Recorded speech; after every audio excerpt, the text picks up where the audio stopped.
Hi hello అందరికి నమస్తే. TDP MLA మాకొద్దు అంటూ తెలుగు తమ్ముళ్ళు నిరసన వ్యక్తం చేస్తున్నటువంటి ఒక వీడియో క్లిప్పింగ్ మీకు చూపిస్తాను. ఏంటి ఆ కథ, ఏంది ఆ స్టోరీ అని దానికి సంబంధించి.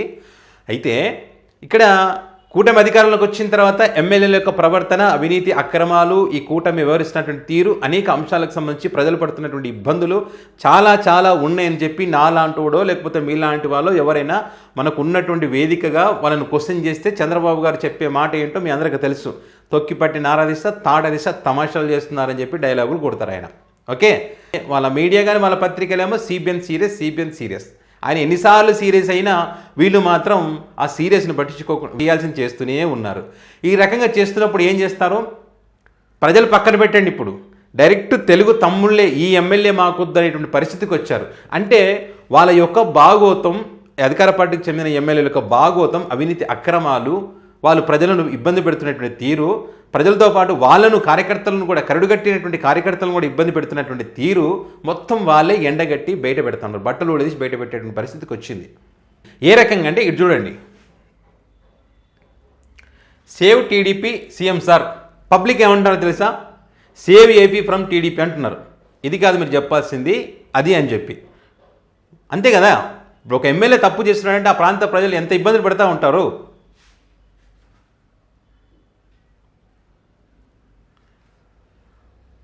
ఇక్కడ ఏమంటారు, సౌండ్ మ్యూట్లో పెట్టిన ఏదో సినిమా మ్యూజిక్ వేస్తారు, మళ్ళీ కాపీరైట్ పడుతుంది మనకి.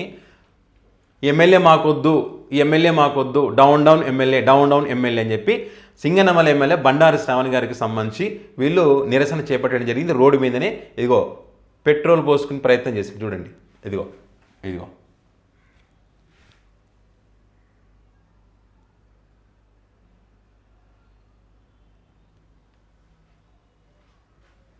ఎమ్మెల్యే మాకొద్దు, ఇదే డౌన్ ఎమ్మెల్యే అని టీడీపీ పార్టీకి సంబంధించి కరడుగట్టినటువంటి కార్యకర్తలు ఈ రకంగా నిరసన వ్యక్తం చేస్తున్నటువంటి పరిస్థితి ఆంధ్రప్రదేశ్లో. సో ఇక్కడ ఈ ఎమ్మెల్యేకి సంబంధించి ఏంటంటే మెయిన్గా ఇక్కడ ఒక ప్రసాద్ అనేటువంటి కరడుగట్టినటువంటి టీడీపీ పార్టీకి సంబంధించి కొన్ని సంవత్సరాలుగా టీడీపీ పార్టీలో పనిచేస్తాడు.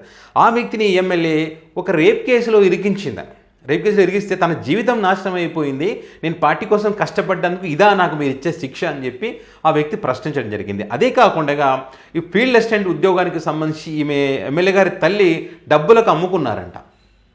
అంటే నిజమైనటువంటి వాళ్ళకి ఇవ్వకుండా వేరే వాళ్ళకి అమ్ముకున్నారు డబ్బులకు అని చెప్పి. అంటే కార్యకర్తలతో సమన్వయ లోపం లేదు, పార్టీ కోసం పనిచేసినటువంటి వాళ్ళతో సమన్వయ లోపం లేదు, ప్రజలు ఏదైనా సమస్యలు ఉండి వెళ్తే కూడా వాళ్ళ గురించి పట్టించుకునేటువంటి పరిస్థితి లేదు. సో ఈ రకంగా జరుగుతుంది, ప్రజలు ఈ రకమైన అభిప్రాయాలు వ్యక్తం చేస్తున్నారంటే కూడా దాని గురించి పట్టించుకునేటువంటి పరిస్థితి లేదు.